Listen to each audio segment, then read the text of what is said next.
اس رمضان المبارک کے مہینے کو شہر الغفران کہا جاتا ہے، بخشش کا مہینہ۔ اس مہینے میں علماء نے فرمایا کہ اگر غور کیا جائے تو مقصد اللہ رب العزت کا یہ مہینہ دینے کا مقصد بخشش کرنا ہے۔ یہ مہینہ اللہ نے کیوں دیا ہے؟ اللہ تعالیٰ بندوں کو بخشنا چاہتے ہیں، اپنے بندوں کی مغفرت کرنا چاہتے ہیں۔ جیسے مثال دیتے ہیں کہ ایک دیہاتی میلہ دیکھنے کے لیے گیا تو وہاں اس کی جیب کٹ گئی، تو جب وہ واپس آیا اس سے کسی نے پوچھا کہ بتاؤ بھائی میلہ دیکھ آئے ہو؟ اس نے کہا جی لوگوں نے میلہ لگایا ہی میری جیب کاٹنے کے لیے، میری جیب کاٹ لی، بس میلے کا مقصد پورا ہو گیا۔ تو اس رمضان کا مقصد ہی بخشش کرنا ہے، اللہ تعالیٰ بندوں کو بخشنا چاہتے ہیں، اس لیے اللہ تعالیٰ نے اس رمضان میں کئی موقع اور کئی بہانے بنا دیے بخشش کے۔ اور اللہ تعالیٰ کیوں بخشنا چاہتے ہیں؟ اس لیے کہ اللہ تعالیٰ نے آپ صلی اللہ علیہ وسلم سے وعدہ کیا ہے وَلَسَوْفَ يُعْطِيكَ رَبُّكَ فَتَرْضَىٰ، قیامت کے دن آپ کا رب آپ کو راضی کرے گا۔ تو آپ کی رضا کس میں ہے؟ کہ میری ساری امت جنت میں چلی جائے، میری ساری امت کی بخشش ہو جائے۔ تو آپ تو اس وقت تک راضی نہیں ہوں گے جب تک ایک امت جہنم میں ہوگا۔ تو اللہ نے یہ کام کرنا تھا قیامت کے دن بخشش کا، آپ صلی اللہ علیہ وسلم کو راضی کرنا تھا، تو اس سے پہلے بہانے بنا دیے تاکہ پہلے سے یہ بخشائے جائیں اور قیامت کے دن ان کے اوپر کوئی گناہ نہ ہو۔ تو اس لیے اللہ تعالیٰ نے یہ بخشش کے مواقع ہمیں عطا فرمائے ہیں۔ بخشش کا پہلا موقع اور پہلا بہانہ اللہ نے یہ بنایا اس مہینے میں کہ سرکش شیاطین کو قید کر دیا ہے۔ اب جو پہلے شیاطین ہمارے اعمال کو خراب کرتے تھے، ہمیں گناہوں کی طرف لے جاتے تھے، وہ اب نہیں کر سکتے۔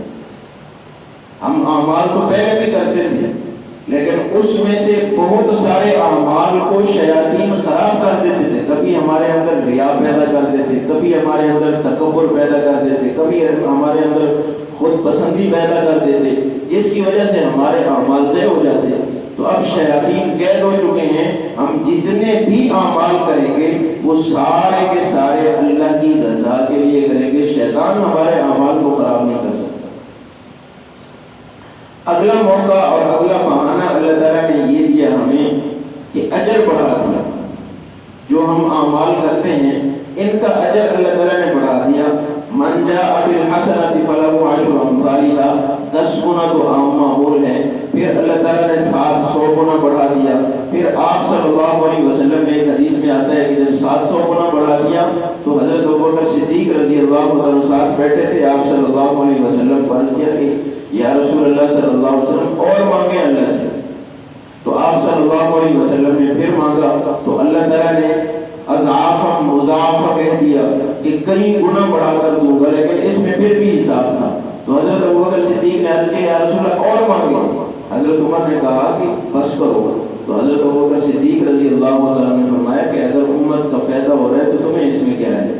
تو آپ صلی اللہ علیہ وسلم نے اور دعا مانگی تو اللہ تعالیٰ نے فرمایا کہ انما یوفی الصابرون اجرهم بغیر حساب، صبر کرنے والوں کو بغیر حساب کے اجر دو، یعنی حساب ہی ختم کر دیا اللہ۔ اب یہ روزہ جو ہے یہ صبر کی بہت بڑی مثال ہے، اور جہاں علماء نے قرآن پاک میں اللہ تعالیٰ نے فرمایا ہے کہ وَاسْتَعِينُوا بِالصَّبْرِ وَالصَّلَاةِ، اللہ سے مدد مانگو صبر کے ذریعے سے اور نماز کے ذریعے سے۔ وہاں صبر سے مراد روزہ ہے، روزے سے اور نماز سے۔ تو یہ بہت بڑا صبر ہے بندے کا کہ صبح سے لے کر شام تک وہ کھانے پینے کو چھوڑ دیتا ہے، گناہوں کو چھوڑ دیتا ہے۔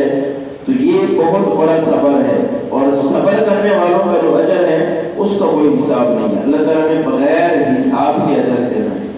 اور ایک روایت میں یہاں تک بھی آتا ہے کہ رمضان میں ہر عمل کا ثواب اللہ تعالیٰ 1000 گنا بڑھا دیتے ہیں۔ ایک مرتبہ سبحان اللہ کہو گے 1000 مرتبہ سبحان اللہ کہنے کا ثواب ہے۔ اور اگر اسی کو آپ پھر لیلۃ القدر میں لے جائیں تو پھر اس کا ثواب ہمارے حساب سے باہر ہے کہ 1000 گنا تو پورے رمضان میں بڑھا ہوا ہے، لیلۃ القدر میں اور بڑھ جائے گا۔ تو اس لیے اللہ تعالیٰ نے بخشش کے بہانے بنا دیے. اللہ تعالیٰ مسلمانوں کو، اس امت کو بخشنا چاہتے ہیں. ایک اور بہانہ اللہ تعالیٰ نے دیا کہ افطاری کے وقت کے متعلق آپ صلی اللہ علیہ وسلم نے فرمایا کہ جو دعا بھی اس وقت کی جائے اللہ تعالیٰ ضرور قبول فرمائے. افطاری کے وقت آپ جو دعا مانگیں گے اللہ سے اللہ قبول فرمائے گا. اگر کوئی بزرگ، کوئی ولی اس وقت جو مشہور ہو، جس کا چرچا ہو، وہ اگر ہمیں کہہ دے، کسی بھی بندے کو کہہ دے یار فلاں وقت جو ہے نا قبولیت کا وقت ہے، اس وقت دعا مانگنا قبول ہو، تو کتنا اہتمام سے ہم دعا مانگو. یا بزرگ نے کہا ہے کہ قبولیت کا وقت ہے مانگ لو.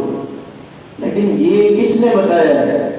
جو سارے انبیاء کے سردار ہیں، جو امام الانبیاء ہیں، انہوں نے فرمایا ہے.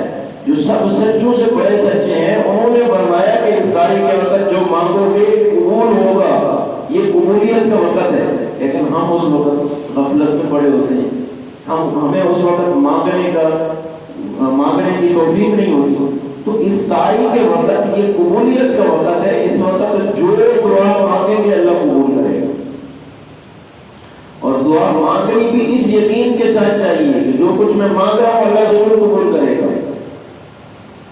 تو اس لیے اللہ تعالیٰ نے یہ ہمیں موقع عطا فرمایا ہے کہ افطاری کے وقت ہم اللہ سے دعا مانگیں اللہ قبول فرمائیں گے. ویسے بھی رمضان المبارک میں آپ صلی اللہ علیہ وسلم نے فرمایا کہ فی کل یوم و لیلۃ دعوۃ مستجابۃ، کہ ہر دن اور ہر رات میں ایک دعا اللہ ضرور قبول کرتے ہیں.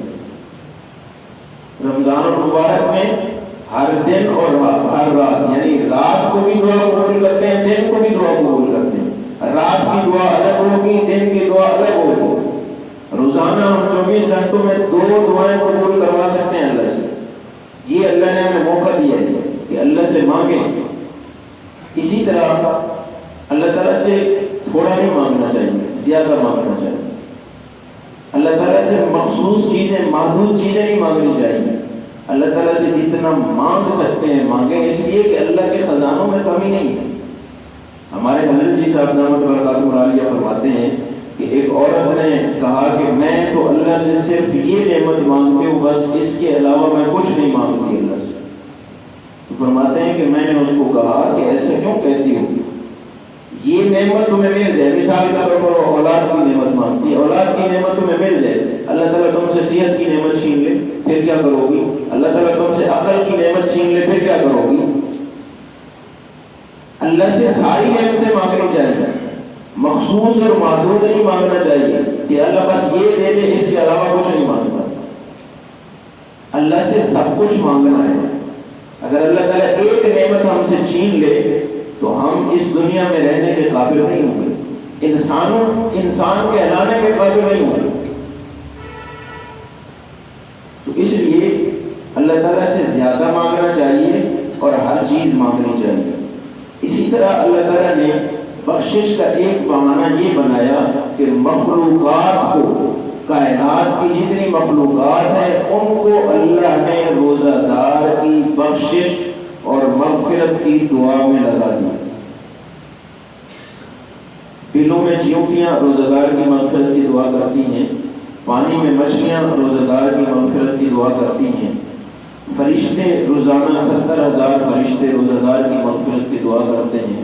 یہاں تک کہ جو حاملین عرش فرشتے ہیں، 8 فرشتے جنہوں نے عرش کو اٹھایا ہوا ہے، ان کی مخصوص تسبیح ہے. اللہ تعالیٰ رمضان کے مہینے میں ان کو فرماتے ہیں کہ اپنی تسبیح چھوڑ دو، روزے داروں کے لیے مغفرت کی دعا کرو. تو ساری مخلوقات کو اللہ نے روزہ دار کی مغفرت کی دعا پہ لگا دیا ہے. اب ساری مخلوقات اس روزہ دار کے لیے مغفرت کی دعا کرتی رہتی ہے.